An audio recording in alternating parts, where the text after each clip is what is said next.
स्वागत है आपका बी न्यूज नेशन में। मैं हूं आबिद हुसैन शेख। एमबी पाटिल ने दी मतक्षेत्र की जनता को बड़ी सौगात। डॉक्टर एमबी पाटिल बीजापुर जिला इंचार्ज मंत्री की जन सेवा की नई सौगात। जनता की आसानी और मतक्षेत्र की जनता को बार बार बीजापुर आने से छुटकारा दिलवाने के लिए टिकोटा एडमिनिस्ट्रेशन मिनी विधानसौदा में डेप्यूटी रजिस्ट्रेशन अधिकारियों के दफ्तर की गई शुरुआत, जिससे इलाके के लोगों को ज़मीन जायदाद के कागजात के अलावा बिजली और टीसी प्रॉब्लम और सरकारी मामलात के लिए किसानों और यहाँ की जनता को बार बार बीजापुर आकर दफ्तरों में भटकने की ज़रूरत नहीं, कहा एमबी पाटिल ने। इस मौके पर कर्नाटका चाइल्ड डेवलपमेंट एकेडमी के चेयरमैन संगमेश बबलेश्वर और मकामी दफ्तर का स्टाफ और नेता रहे मौजूद।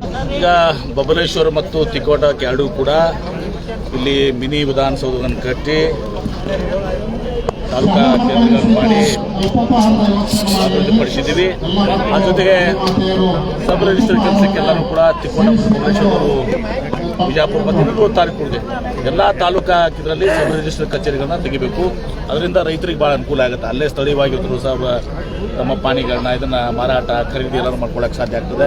ಇದಕ್ಕೆ ಬಿಜಾಪುರಕ್ಕೆ ಹೋಗಿ ಭಾಳ ಕಾಯಬೇಕಾಗಿತ್ತು, ನಿಲ್ಲಬೇಕಾಗಿತ್ತು, ಖರ್ಚು ಮಾಡೋಕ್ಕಿತ್ತು, ಅಲ್ಲಿ ಭಾಳ ಒತ್ತಡ ಇತ್ತು. ಈಗೆಲ್ಲ ಇದರಿಂದ ಅದರ ಅನುಕೂಲ ಆಗಿದೆ. ಮತ್ತು ಟಿ ಸಿಗೂ ಕೂಡ ಬಿಜಾಪುರಕ್ಕೆ ಹೋಗಬೇಕಾಗಿತ್ತು, ಟಿ ಸಿ ರಿಪೇರಿ ಸಲುವಾಗಿ. ಅದನ್ನು ಕೂಡ ಇಲ್ಲೇ ಇವತ್ತು ಟಿ ಸಿ ರಿಪೇರಿ ಕೇಂದ್ರಗಳನ್ನು ಮಾಡಿದ್ದೀವಿ. ಇದರಿಂದ ಏನಾಗುತ್ತೆ ಅಂದರೆ ರೈತರಿಗೆ ಈಗಾಗಲೇ ನೀರಾವರಿ ಮಾಡಿದ್ದೀವಿ.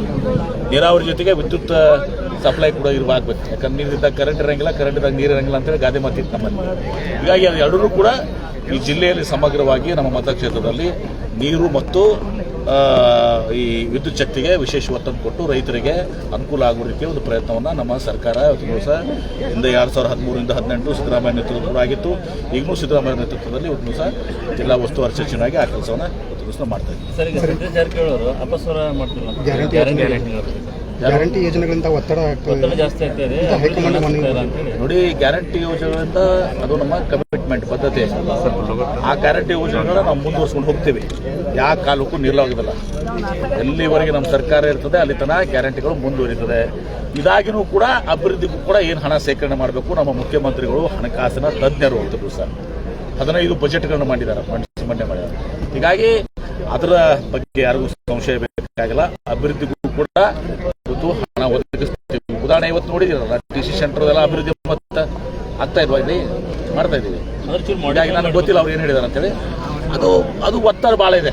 ಯಾಕಂದ್ರೆ ನಮ್ಮಲ್ಲಿ BPL ಸುಮಾರು 72% ಅದು ನಮ್ಮ ರಾಜ್ಯದಲ್ಲಿ. ಎಲ್ಲರಿಗೂ BPL ಇದೆ. ನಿಜವಾದಂಥ BPL ಯಾರಿದ್ದಾರೆ ಅವರಿಗೆ ಸಿಗಬೇಕು.